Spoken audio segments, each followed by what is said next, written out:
What's the cruelest thing that your step-parent does to exclude you? My stepmom, Rachel, had this perfect system for making me invisible in my own house while looking like Mother of the Year to everyone else.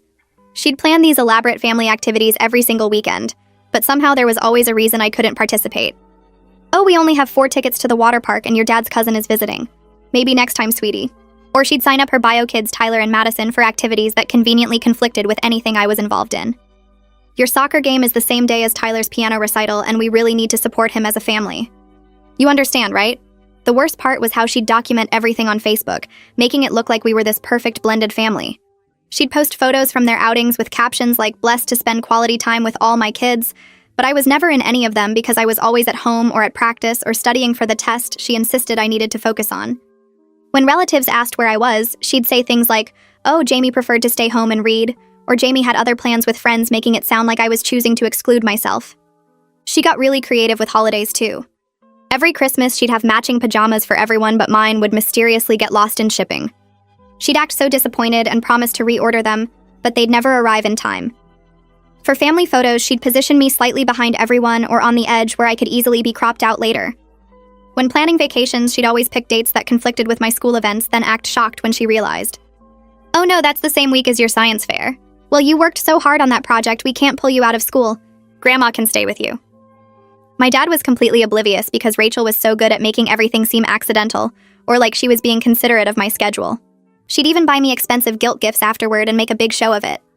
"I felt so bad you missed the trip, so I got you this new laptop for school." Everyone thought she was so thoughtful and generous. She turned my own extended family against me without them realizing it. At family gatherings, she'd volunteer me for dish duty or babysitting the younger cousins while everyone else played games or watched movies together. Jamie is so responsible and mature. She actually offered to help. Meanwhile, I never offered anything but learned that arguing made me look difficult and ungrateful. This went on for 4 years, from when I was 13 to 17. Rachel had successfully made me a ghost in my own family, while maintaining this image of the devoted stepmother who tried so hard to include her difficult stepchild. The breaking point came during my senior year. I'd been accepted early decision to my dream college with a partial scholarship. It was this huge achievement that I'd worked for years to accomplish. The acceptance letter came in December, and I was beyond excited to share the news at Christmas dinner with the whole extended family there. Rachel knew about it because the letter came to the house, but she acted thrilled and said we'd make a big announcement at dinner to celebrate properly. Christmas Day arrived, and we had about 20 relatives over. Rachel had decorated everything perfectly and made this elaborate dinner.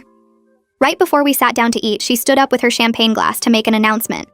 She started talking about how proud she was of her family and all their accomplishments this year. She mentioned Tyler making the honor roll and Madison winning her dance competition. Then she paused dramatically and said, "But the biggest news is that Tyler just found out he's been selected for the State Youth Orchestra." Everyone erupted in congratulations for Tyler. I sat there waiting for her to mention my college acceptance, but she just raised her glass for a toast to Tyler and sat down. I was completely stunned.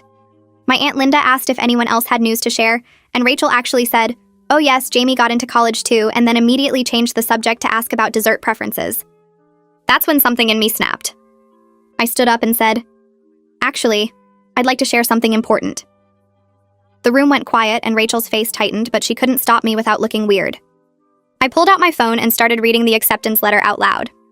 The one that came 2 weeks ago, that Rachel has known about this entire time. I made sure to emphasize the partial scholarship and the early decision acceptance rate of only 8%. Then I said, "You know what's funny? Rachel told me we'd celebrate this properly at dinner, but I guess Tyler's news, which she's known about for months, was more important to announce. Actually, that's been the pattern for 4 years now, hasn't it, Rachel?" The room went completely silent. Aunt Linda set down her wine glass and her voice cut through the quiet. She said she always wondered why I was never in the family photos Rachel posted on Facebook. She said it seemed weird, but Rachel always had an explanation that made sense at the time. My uncle started nodding and said yeah. Now that he thought about it, I was missing from basically everything for the past 4 years. Another aunt chimed in about the beach trip last summer where Rachel said I had to study for the SATs. Then my cousin from Dad's side mentioned the ski weekend where I supposedly had the flu. One by one, relatives started listing times I wasn't there and Rachel's excuses for each one. Rachel's face went from red to white in about 10 seconds. She gripped the edge of the table and I could see her knuckles turning pale. Her carefully built story was falling apart in front of everyone and she couldn't stop it. Aubrey leaned forward and looked right at me. She said she thought I was being a bratty teenager who didn't want to spend time with the family. She said she actually complained to her mom about me being stuck up and antisocial. But now she was seeing that every single time I was absent, Rachel had given some reason that made it sound like my choice or my schedule or my preference. Aubrey's mom jumped in and said she remembered Rachel always positioning me for dish duty at gatherings while saying I had offered to help. My uncle said he thought it was strange that I was always babysitting the little kids instead of hanging out with everyone else. Another relative mentioned the matching Christmas pajamas and how mine were always missing or wrong size or lost in shipping. The connections were happening fast now. People were remembering things they'd brushed off as coincidence or bad luck. Rachel's system only worked when people looked at each incident alone. Put them all together, and the pattern was obvious. Rachel's voice came out shaky when she finally spoke. She said I was being dramatic and taking things out of context. She said blended families are hard and sometimes there are scheduling conflicts. She said she tried her best to include me, but I was difficult and standoffish. Her words sounded hollow even to her because she couldn't look at anyone while she said them. She kept staring at her plate and her hands were shaking. Dad sat there like someone had hit him with a brick. His face went through about 5 different emotions in 30 seconds. Confusion, then denial, then recognition, then horror. He looked at Rachel like he was seeing a stranger. Then he looked at me, and I could see him trying to remember the past 4 years through this new lens. He opened his mouth twice, but nothing came out. The man who always had an explanation for everything suddenly had no words. Tyler pushed his chair back, and the scraping sound made everyone jump. His voice was quiet, but everyone heard him. He said he remembered Mom buying my Christmas pajamas back in October.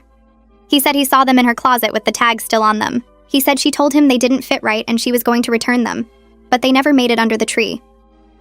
Madison stared at her plate so hard I thought she might burn a hole through it. She wouldn't look up and her shoulders were hunched like she was trying to disappear. Tyler kept going. He said there were other times too. Times when plans changed at the last minute and I ended up staying home. Times when Mom said I had other things to do, but he never actually heard me say that. I realized both of them had probably known way more than I thought. They'd watched it happen and said nothing because speaking up meant going against their mom. My grandfather Owen pushed himself up from his chair. His hands were shaking and his voice cracked when he started talking. He said he was ashamed of himself. He said I was his granddaughter and he let this happen right in front of him without seeing it.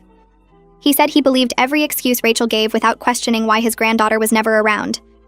He said he failed me and he was sorry. His eyes were wet, and that's when I started crying too. My Aunt Linda had tears running down her face. Aubrey was crying. Even some of the cousins looked upset. The whole room felt heavy with this realization that they'd all missed something important happening to someone they loved. Owen sat back down hard and put his face in his hands. My dad reached out like he wanted to touch my arm, but I pulled away. I couldn't handle him touching me right then. Rachel stood up so fast her chair almost fell over. She didn't say anything, just walked straight to the kitchen. I could hear her rummaging around, then the sound of her voice on the phone. She was talking fast and her voice kept getting higher. I couldn't make out the words, but the tone was clear. She was upset and looking for backup, probably calling her sister who always took her side no matter what. Dad got up and followed her to the kitchen. At first their voices were low, but within a minute they were yelling. Dad's voice boomed through the house asking how he missed this. Rachel's voice shot back saying I was manipulating everyone. Dad said something about the Facebook photos. Rachel said something about me being jealous of her kids. Their fight echoed through the whole first floor and everyone at the table could hear every word. Aunt Linda moved to the empty chair next to me. She put her hand on my shoulder and I didn't pull away from her. She said she was sorry for every time she accepted Rachel's explanations without talking to me directly. She said she was sorry for every gathering where she watched me do dishes while everyone else had fun and didn't question it.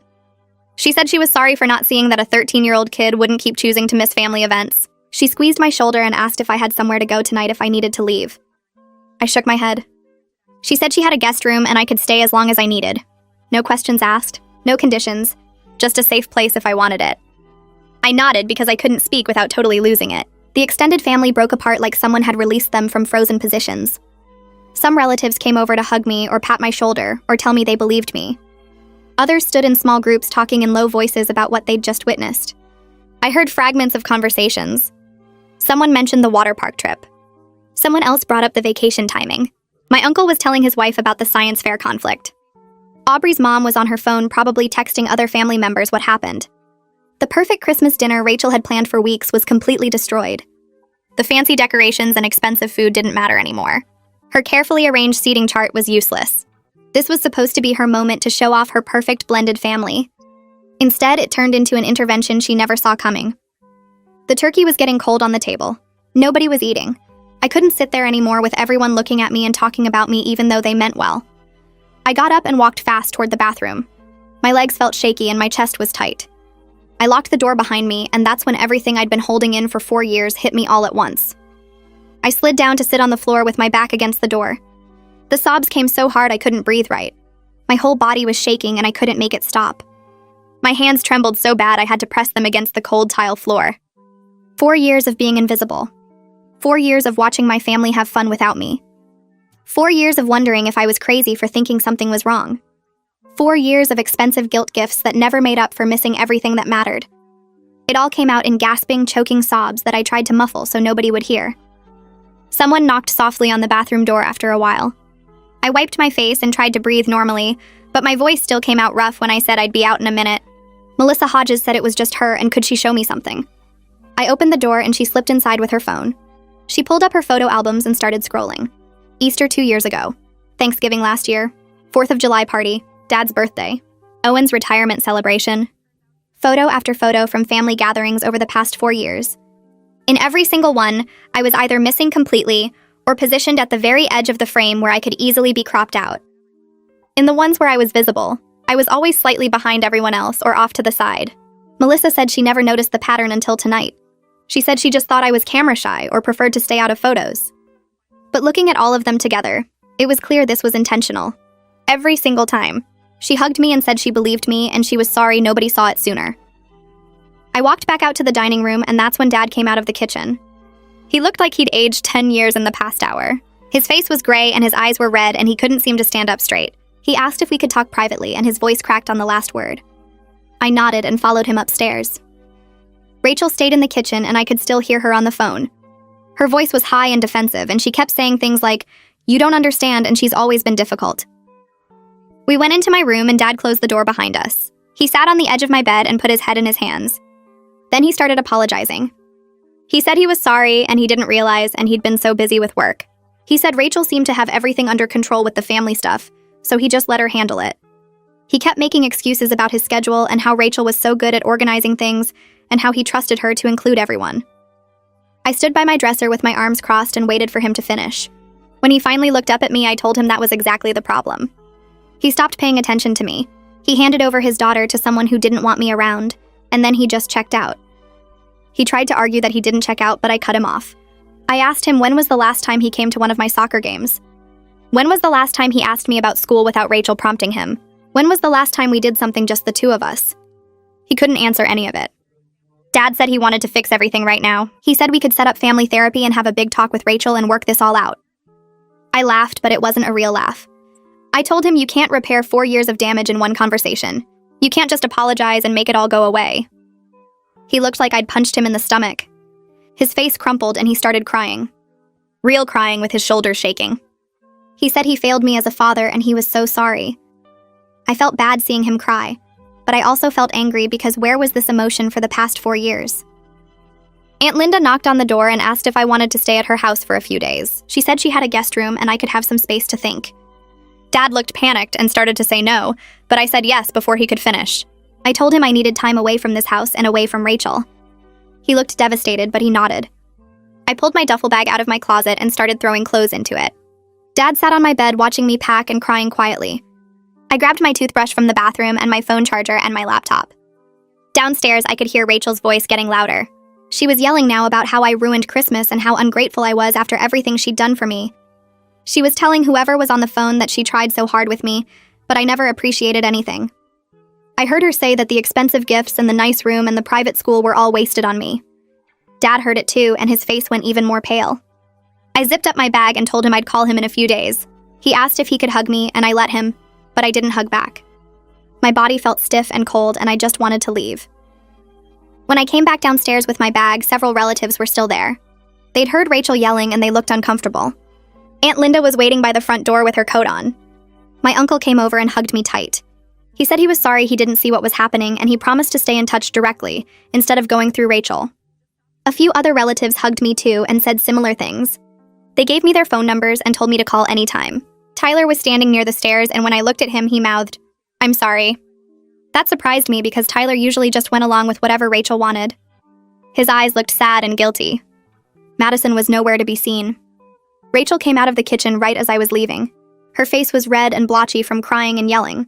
She tried to say something to me, but Aunt Linda stepped between us and said, "Not now, Rachel." We walked out to Aunt Linda's car and I threw my bag in the back seat. At Aunt Linda's house, she made tea and we sat at her kitchen table. She told me to talk and just let everything out. So I did. For 2 straight hours, I told her every single incident I could remember from the past 4 years. The water park trip where there weren't enough tickets. The vacation that conflicted with my science fair. The matching Christmas pajamas that never arrived. The family photos where I was always on the edge. The way Rachel volunteered me for dish duty at every gathering. The expensive guilt gifts that came after I missed important events. Every time I was left home alone while they did something fun. Every Facebook post that claimed to include all the kids but never showed me. Aunt Linda took notes on her phone. She said she was documenting everything in case I needed it later. I didn't know what that meant, but I was glad someone was finally listening and believing me. My phone started going crazy with messages. I pulled it out and saw texts from different family members. Some were supportive, saying they believed me and they were sorry. Others were angry, saying I caused a scene at Christmas and embarrassed the family. One message from Rachel's sister called me ungrateful and spoiled. Another from my cousin said I was being dramatic and Rachel always tried her best. I read through them all and felt sick. Even with everything that happened, some people still thought I was the problem. I turned my phone completely off and put it in my bag. Aunt Linda made up the guest room with fresh sheets and gave me some of her daughter's old pajamas to wear. I tried to sleep, but my mind kept going over the confrontation. Rachel's face when I started reading the letter. The silence in the room. Melissa showing me all those photos. Dad crying in my room. Rachel yelling about how ungrateful I was. It all played on repeat in my head. The next morning, Aunt Linda's phone rang early. She answered it in the kitchen, and I heard her say yes. She's here and she's fine. Then she came to the guest room and said Dad wanted to meet me for breakfast. He'd called asking if we could talk at the diner on Main Street. She said he sounded like he hadn't slept at all. He told her he stayed up all night going through old photos and Facebook posts. I got dressed and Aunt Linda drove me to the diner. Dad was already there in a booth by the window. He looked terrible. His eyes were puffy and red and he had the same clothes on from yesterday. There was coffee in front of him, but it looked cold and untouched. I slid into the booth across from him, and he immediately pulled out his phone. He'd pulled up Rachel's Facebook timeline going back 4 years. He started scrolling and showing me post after post. Easter 2 years ago with photos of Tyler and Madison hunting eggs. No mention of me. Thanksgiving last year with the whole family around the table. I wasn't in the photo. 4th of July party at the lake. Tyler and Madison on the boat. No Jamie. Dad's birthday dinner. Family photo with everyone dressed up. I'm not there. On and on and on. Hundreds of photos over 4 years. In the ones where I appeared at all, I was blurry in the background or cut off at the edge. Every caption talked about blessed family time or quality time with all my kids, but I was missing from almost every single one. Dad said he never looked at Rachel's Facebook much because he lived the actual moments. But seeing it all together like this, he finally saw the pattern. He said it was like scales falling from his eyes. Dad put his phone down and looked at me across the table. He said he got comfortable letting Rachel handle all the family planning and scheduling. He said it was easier to let her coordinate everything because she seemed to enjoy it, and he was busy with work. He stopped checking in with me about how I felt or what I wanted to do. He just assumed if there was a problem, I'd tell him. But I had tried to tell him, and he always believed Rachel's explanations. He said he chose the easy path, and it cost him his relationship with his daughter. He said he failed me as a father, and he didn't know if I could ever forgive him. His voice broke, and tears ran down his face right there in the diner. I sat there looking at this broken man across from me and didn't know what to say. I reached across the table and put my hand on his. I told him I appreciated him finally seeing it, but this wasn't something we could fix in one breakfast. He nodded and wiped his eyes with his napkin. Then I walked him through the college acceptance situation step by step. I explained how the letter arrived 2 weeks before Christmas and how excited I was. I told him Rachel seemed genuinely happy for me when I showed her. She said we'd make a big announcement at dinner to celebrate properly with the whole family there. I described sitting at that table on Christmas Day waiting for her to mention it after she announced Tyler's orchestra news. The way she dismissed my achievement with 5 words before changing the subject. Dad's face went gray as he listened. He said he remembered that moment, but hadn't registered what happened because he was caught up in congratulating Tyler. He pulled up his calendar app and showed me that Rachel had known about Tyler's orchestra acceptance since October. She'd waited 2 months to announce it specifically for Christmas dinner. The timing wasn't coincidental at all. It was calculated to overshadow my news that she knew was coming. Dad looked like he might throw up right there in the diner. The waitress came by to refill our coffee and asked if we wanted to order food, but neither of us could eat. Dad paid for the coffee and we sat there for another hour while he asked me about other incidents. Every question led to another memory of Rachel's carefully constructed exclusions. Finally, he said we should go back to the house, so he could talk to Rachel with me there. I wasn't sure I wanted to face her yet, but I also didn't want Dad getting manipulated into believing her version of events again. On the drive home, he told me about the fight they had after I left on Christmas night. He said Rachel was furious that I embarrassed her in front of the whole family. She kept saying I was exaggerating everything and being manipulative. She told him I'd always been difficult and ungrateful no matter how hard she tried. Dad said he started to believe her at first because that's what he always did. But then Aunt Linda called him at midnight and told him to look at Rachel's Facebook timeline. That's when he started going through 4 years of posts and photos. He said seeing it all together made him sick to his stomach. Rachel had created this whole false narrative online while systematically erasing me from the actual family.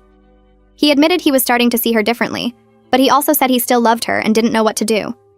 I told him I wasn't asking him to choose between us. I just needed him to acknowledge what happened and stop making excuses for her behavior. I needed him to see that this wasn't about me being difficult or her trying her best. This was about deliberate exclusion disguised as accidents for 4 years. Dad pulled into the driveway and turned off the car. He promised he'd start individual therapy to understand how he missed everything. He said he wanted to be a better father, even if it was too late to fix the past.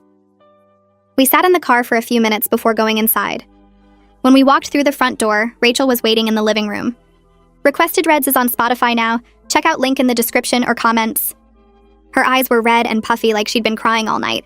She had tissues in her hand and she stood up when she saw us. She started talking immediately in this rehearsed way about how sorry she was that I felt was excluded. She said she never meant to make me feel invisible, and she'd tried so hard to blend our family. Every sentence focused on her intentions and her efforts and her feelings. She kept saying she did her best and blended families are hard.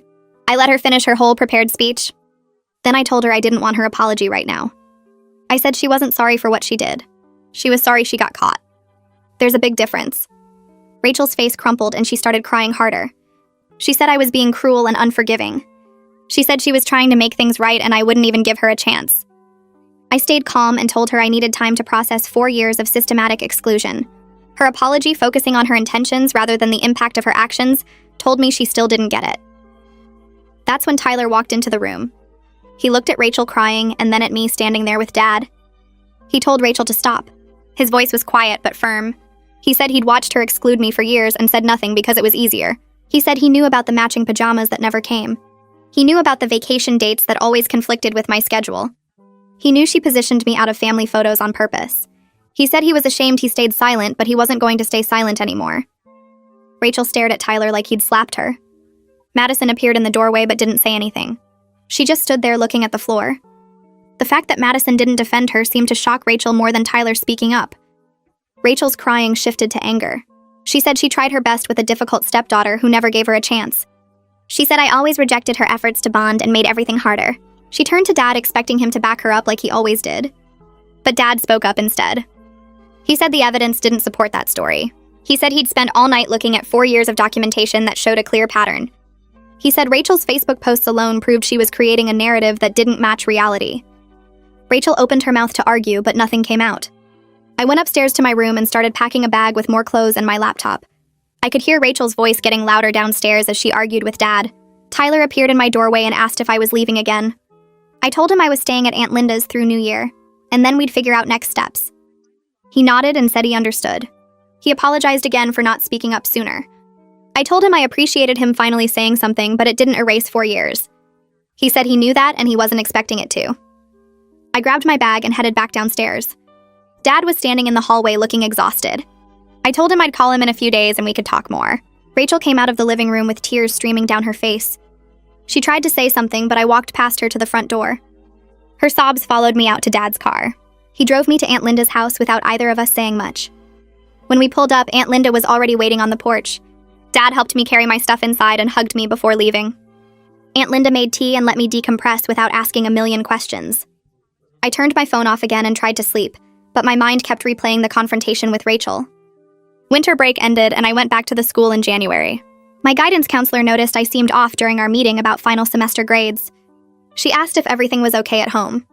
I ended up telling her everything about Christmas dinner and Rachel and the past 4 years. She listened without interrupting and then connected me with the school therapist. She also helped me get extensions on some assignments I'd missed over break. The school therapist specialized in family dynamics, which Aunt Linda had mentioned when recommending her. In our first session, I explained the whole situation from the beginning. When I finished, she said what Rachel did has a name: covert emotional abuse. She said it's a form of manipulation where the abuser maintains a positive public image while systematically undermining their victim in private ways. Having language for it made me feel less crazy. The therapist said children in blended families often experience this but struggle to identify it because the actions seem small individually. It's only when you look at the pattern over time that you see the systematic nature of the exclusion. She said my decision to speak up at Christmas took tremendous courage because I was challenging a carefully constructed family narrative. We scheduled weekly sessions to work through the trauma and develop healthy boundaries going forward. A few days into my therapy sessions, my phone buzzed with a text from Aubrey. She said she talked to her mom about everything that happened at Christmas, and it made her realize her own stepdad had been doing similar things for years. She thanked me for being brave enough to speak up, because it helped her see patterns she'd been ignoring. I stared at that message for a long time. It felt weird to think my mess could help someone else make sense of theirs. I texted back that I was glad it helped and we should talk more when things calmed down. She sent back a heart emoji and said she was there if I needed to vent. That same week, Dad started going to therapy on his own. He called me every Tuesday night after his sessions to update me on what he was learning. The first call was awkward because he kept apologizing and I didn't know what to say. He told me his therapist was helping him understand enabler behavior and how he'd chosen to believe Rachel's version of things because it was easier than facing the truth. He said he prioritized his marriage over his daughter, and that was unforgivable. I told him it wasn't about forgiveness right now. It was about him actually changing things going forward. The calls kept coming every week and they got easier but also harder. He'd share things his therapist pointed out about specific incidents, and I'd have to relive them while he processed them for the first time. It was painful but necessary. On the third week of therapy sessions, Rachel sent me a long email. The subject line said we need to talk, and I almost deleted it without reading. But I opened it and started scrolling through paragraph after paragraph of her explaining her side. She wrote about how hard it is to blend families, and how she always felt like I never gave her a chance. She said she tried so hard to include me, but I kept pulling away and making things difficult.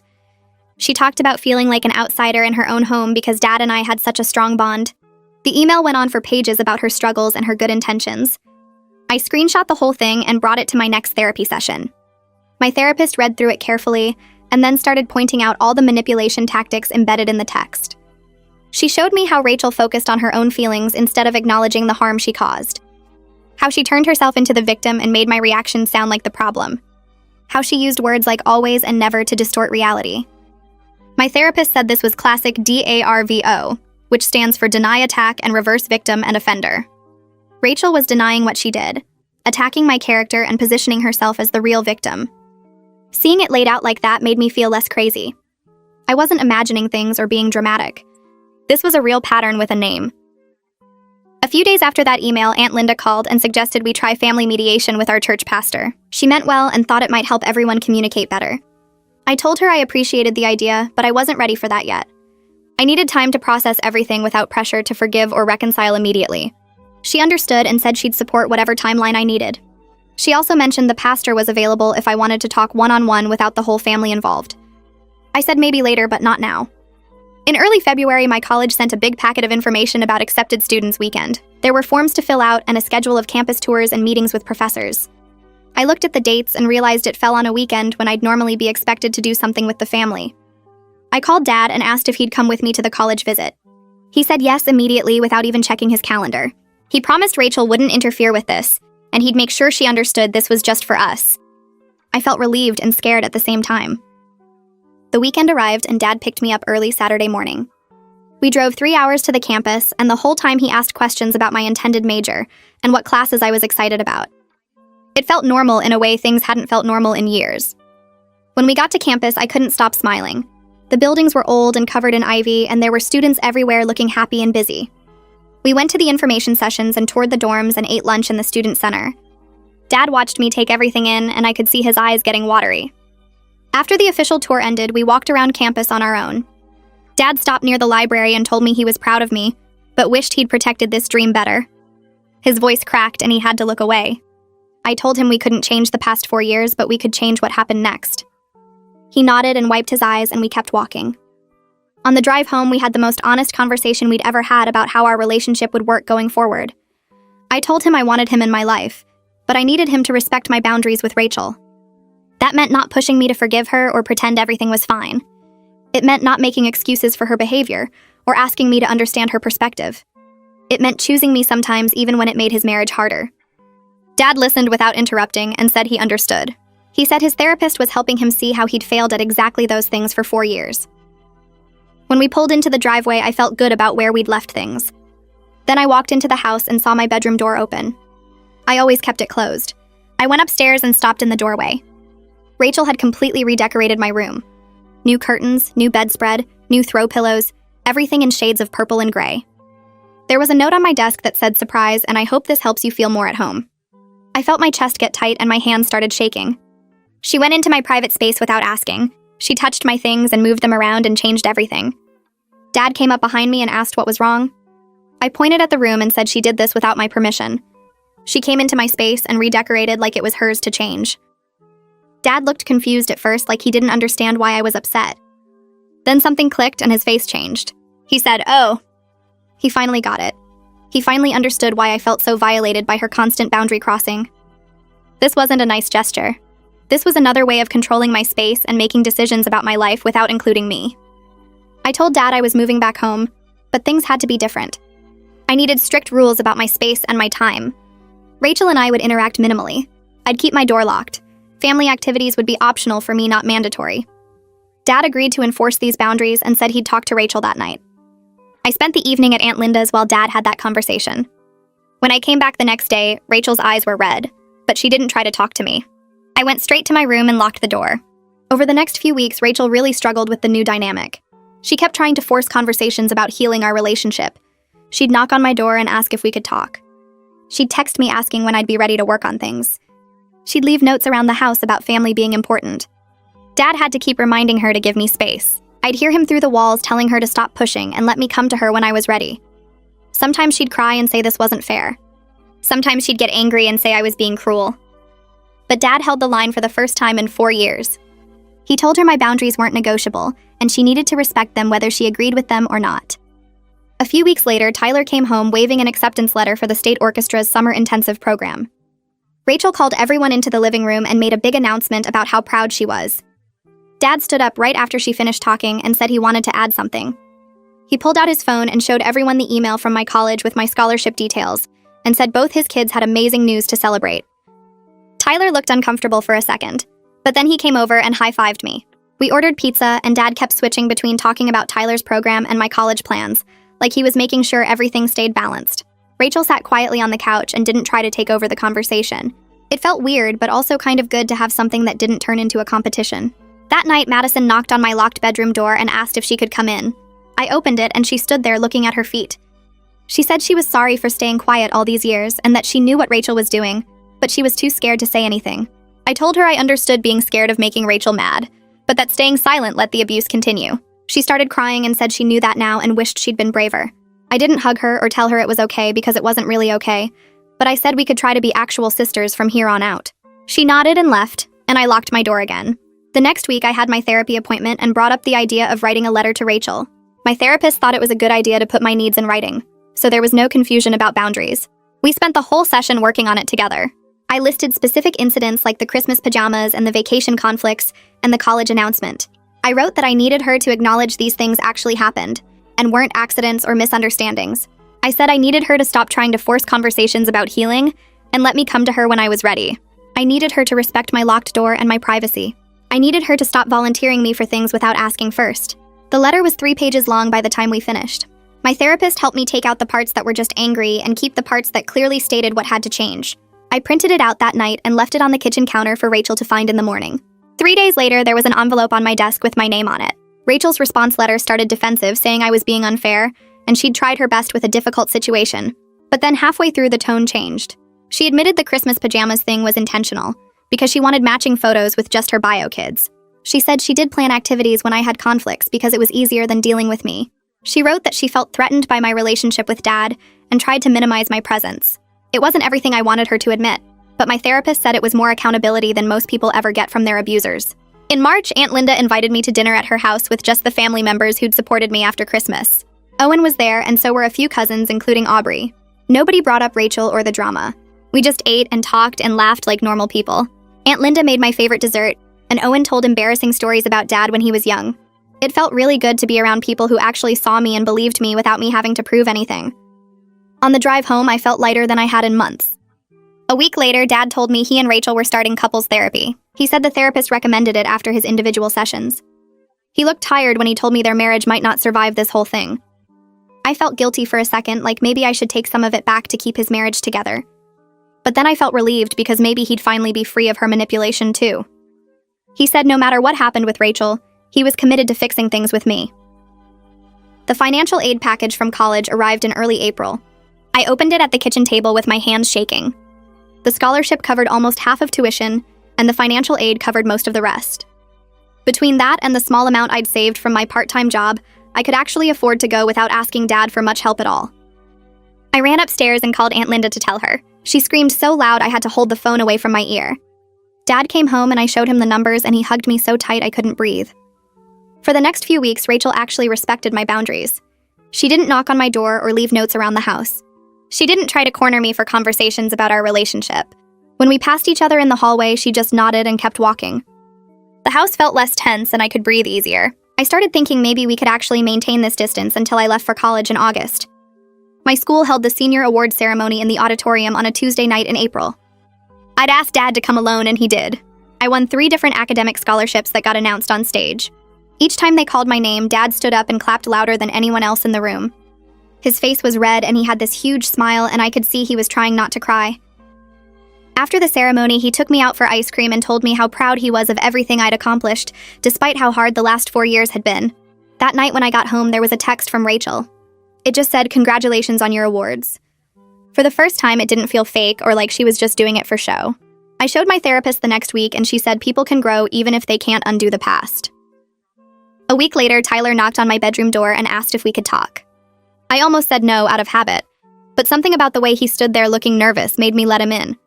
He sat on the edge of my desk chair and picked at a loose thread on his jeans for a solid minute before he started talking.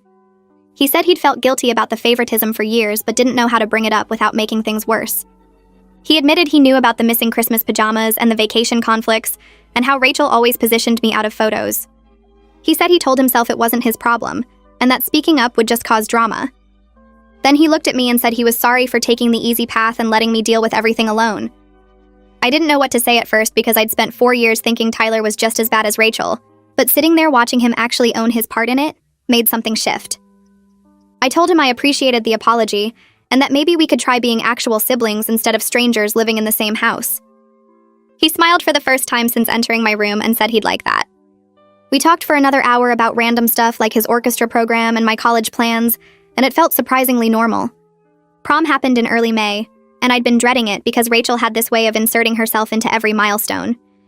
But when I came downstairs in my dress, Dad was waiting alone with his camera, and this huge smile on his face. He took about 50 photos in the living room and kept making me laugh by doing embarrassing dad poses. He asked about my date and my plans for the night and actually listened to my answers instead of checking his phone. Rachel stayed upstairs the whole time and I could hear her moving around, but she never came down to see me off. Dad noticed me glancing at the stairs and he squeezed my shoulder and said, "This moment was just for us." My date arrived and Dad shook his hand and did the whole protective father routine, which was embarrassing but also kind of nice. As we left, I saw Rachel watching from the upstairs window, but she didn't wave or try to come down. Dad texted me later that night saying he hoped I was having fun and to be safe. It was such a small thing, but it meant everything because he was actually showing up for me. 3 weeks before graduation, Dad asked what kind of celebration I wanted. I'd been thinking about it for days because part of me wanted something big to prove I'd made it despite everything. But mostly I just wanted to be around people who actually cared about me. I told him I wanted something small with just the relatives who showed up for me at Christmas, and he said he'd make it happen. He called Aunt Linda that night and they planned everything together.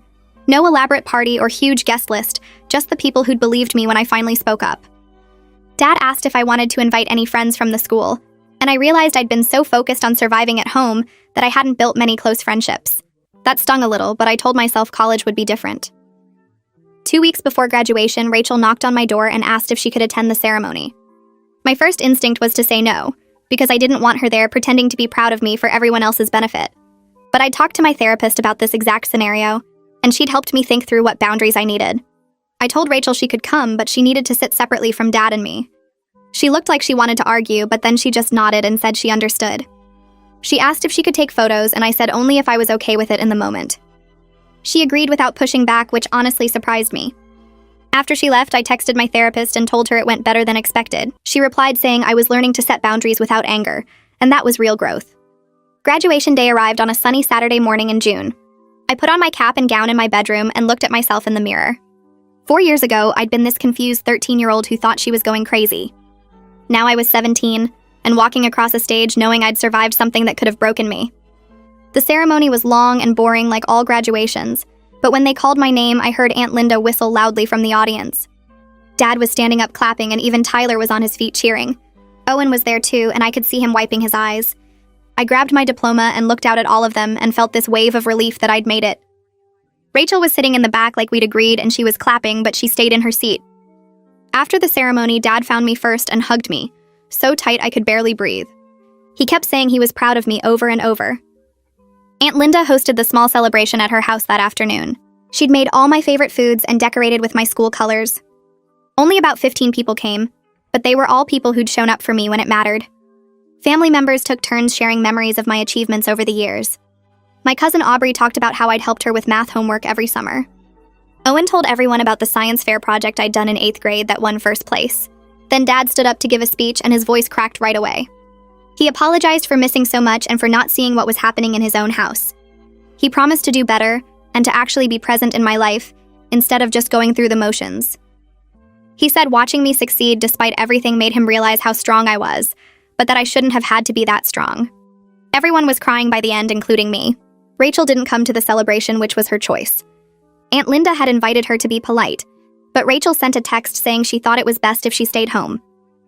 At first, I felt guilty, like maybe I should have pushed harder for her to be included. But then I realized this was actually healthy. Not everything has to include everyone, and sometimes separation is what people need.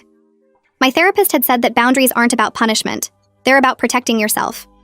Rachel not being there meant I could actually relax and enjoy my celebration without worrying about her making it awkward or trying to take credit for my success. I was okay with her absence, and that felt like progress. The next week, Dad asked if I wanted to go shopping for college supplies. We spent the whole day driving around to different stores, picking out bedding and desk organizers and all the random stuff the college said I'd need. Dad asked questions about my classes and my roommate and actually listened to my answers. He wanted to know what I was most excited about and what scared me. We stopped for lunch and talked about how often I'd come home to visit. He said he knew I needed space but hoped I wouldn't disappear completely. I promised I'd come back for Thanksgiving and winter break. He bought way more stuff than I needed and kept adding things to the cart, saying he wanted to make sure I had everything. By the end of the day, the car was packed full and my feet hurt from walking, but it felt really good to spend time with him without Rachel hovering or making everything about Tyler and Madison. In July, Rachel texted asking if we could have coffee and talk before I left for college. I stared at the message for 10 minutes trying to decide how to respond. Part of me wanted to ignore it, but my therapist had been working with me on not avoiding difficult conversations. I agreed to meet at a coffee shop downtown with a set time limit of 1 hour. I told Rachel we'd meet at 2, and I had another commitment at 3, so we couldn't go over. She responded right away saying that worked for her. The day of the meeting, I was so nervous I almost canceled 3 times. But I showed up at the coffee shop and Rachel was already there waiting. She'd ordered her drink but hadn't gotten me anything, which I actually appreciated because it meant she wasn't trying to do some big gesture. We sat down and she thanked me for agreeing to meet. Rachel started talking, and for once she didn't make excuses or try to rewrite history. She admitted she'd felt threatened by my relationship with Dad from the beginning. She said watching him with me made her worry she'd never be as important to him as I was. So she tried to minimize my presence in the family to secure her own place. She said it started small with little scheduling conflicts, but then it became this whole pattern she couldn't stop. She admitted the Christmas dinner thing with my college acceptance was calculated and cruel. She said she'd been in therapy for months trying to understand why she did it, and that feeling threatened didn't excuse any of it. It was the most honest she'd ever been with me, and I didn't know how to process it. I told her I appreciated her honesty, but that trust would take years to rebuild if it ever did. She cried, but she accepted it. We agreed to try occasional supervised contact after I was at college, but no promises about more than that. When I left the coffee shop, I felt exhausted, but also lighter somehow, like maybe we could eventually find some kind of peace, even if we'd never be close. I looked at Rachel across the table and took a deep breath before speaking. I told her I appreciated her being honest for once, but that trust would take years to rebuild if it ever did. She started crying and I handed her a napkin from the dispenser. She nodded and said she understood. We agreed to try occasional supervised contact after I got to college, but no promises about anything more than that. I paid for my coffee and left while she was still sitting there wiping her eyes. 2 weeks later, Dad called and asked if we could meet for lunch. He looked tired when I got to the restaurant, and he told me he and Rachel decided to separate for a while. He said he needed to focus on fixing things with me without the marriage getting in the way of that. I felt relieved, but also kind of sad for him because I knew this was hard. He promised he'd come visit me at college once a month and we'd keep working on our relationship. August came faster than I expected. Moving day arrived and I woke up at 6 in the morning with my stomach doing flips. Dad showed up at 8 with the truck and Tyler came with him. Aunt Linda pulled up right after with Owen in her passenger seat. We all started carrying boxes and bags down the stairs. Tyler grabbed my mini fridge and almost dropped it on the landing. Owen kept making jokes about how much stuff college students needed these days. The drive to campus took 2 hours, and we listened to my playlist the whole way. When we got there, the parking lot was packed with other families unloading cars. Dad found a spot near my building and we formed a chain to move everything inside. My room was on the 3rd floor and there was no elevator. By the time we finished carrying everything up, we were all sweating and exhausted. Aunt Linda helped me make my bed while Dad assembled my desk lamp. Tyler and Owen went to get lunch for everyone. We ate sandwiches sitting on my floor surrounded by unpacked boxes. Madison sent a text saying good luck and sorry she couldn't come help.